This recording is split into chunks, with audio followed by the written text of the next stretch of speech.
Is this video long overdue because it's been 2022 for a hot second? Yeah. 2021 was a year for me. I graduated, went through a breakup, I lost some friends, I gained some friends, I booked the biggest acting job I've ever done, I became SAG eligible, I did a complete 180 on the city that I'm moving to. Basically, it was an emotional year for me, and it was also a very transitional year as I went from college to moving back home with my parents and trying to figure out what the fuck is going on. Without further ado, here are a couple things I learned last year. I don't know where to start. Maybe we'll start with mental health. I had periods of my life last year where I was pretty happy. And those are the times where I've been like, oh, maybe I don't need medication. Maybe I can finally get off of this. Like, I'm doing really well. I realized that the thing about medication is that it's kind of an insurance policy when things aren't going so well. And that can be at literally any given moment, because there's no such thing as like an antidepressant that you can take as needed, right? Like, how cool would that be? Once you're at your low, you're at your low. But if you're on medication, it can make the lows a little bit less low. And I guess that's where I'm at right now too, is just like when things get bad, they can get really bad. And for that reason, maybe it's best that I stay on medication, but that's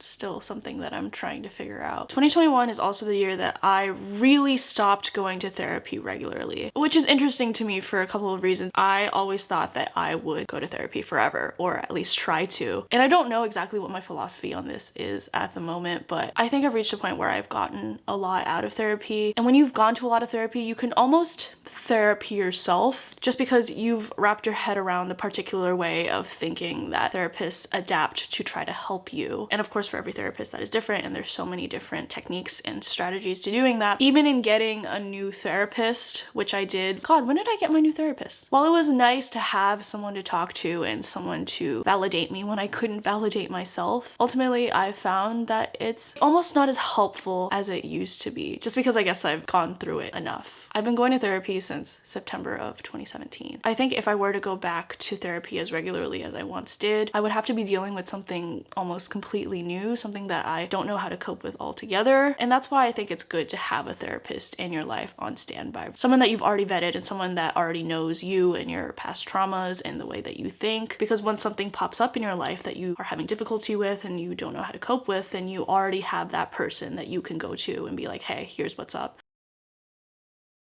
I think something that really affected me last year is when one of my classmates committed suicide. And it was not a classmate that I personally was very close with, but it is someone that at one point in my life I did spend a significant amount of time with. And that was the first time I'd seen in my life firsthand the effects of suicide on the people around you, the people in your life, the people that love you. And sitting in a room in a support group with people that I had been friends with and worked with for the last 3 years, and seeing how the loss of our classmate affected them emotionally and how it affected their worldview and how it affected their ability to trust and their ability to feel secure in their relationships with their friends and their family. And I guess just how much mental illness can drive people to make certain decisions. We hear about depressed people committing suicide all the time, but when it happens to someone you know, it's just something else. Seeing my classmates talk about how difficult that all was for them and how much it's changed them is an experience I will never forget. It makes you realize that the people in your life who are mentally ill need help,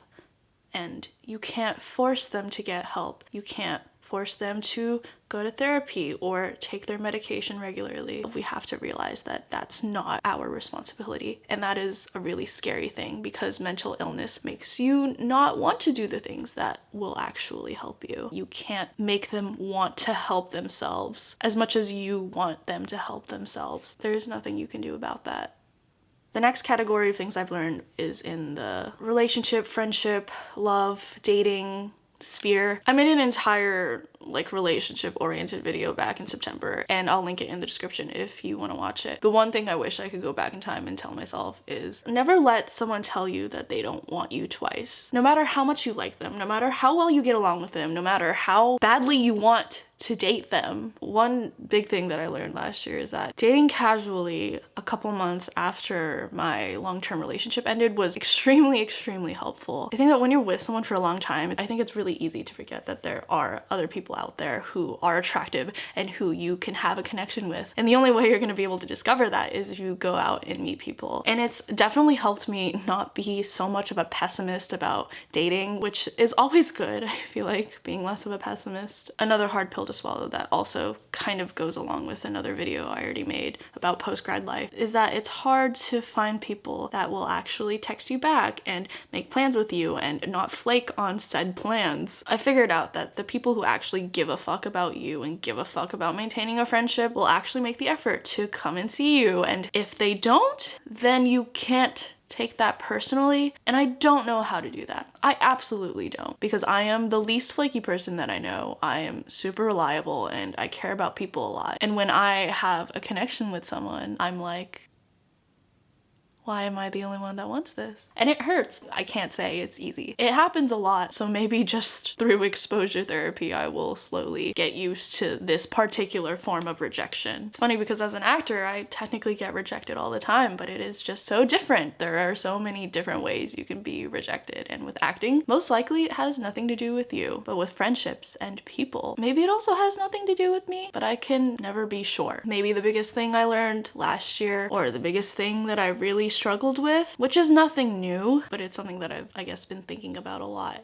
is just the fact that I feel things very deeply, and that is never going to be easy. And I know that it's my superpower as an artist and as an actor and as a human who can empathize with others. I think in the last year, it's been something that I've resented a lot just because shit's been hard. In particular, because of the breakup and because of this very transitional part of my life, I have just really struggled with endings. The ending of seeing certain people in my life that I love every day. The ending of this era of my life that's highly romanticized in American culture. A period where I didn't have a lot of responsibilities. A period of time where I was just in school and I was free to explore and just make art and have fun without worrying about too much else in my life. I have a lot of memories of saying goodbye to people in 2021. I never fucking know how to do it. You never feel like you say the right things. You never feel like you hug them long enough. You never feel like you reminisced enough about all the good times you had with someone. And you know that it's never gonna be the fucking same. Like, yeah, you can fly to wherever their new job is and see your friends again. You can FaceTime with them. You can text them. You can send them memes on Instagram. The era of the peak of your friendship is over. And that's just like not a feeling that's okay with me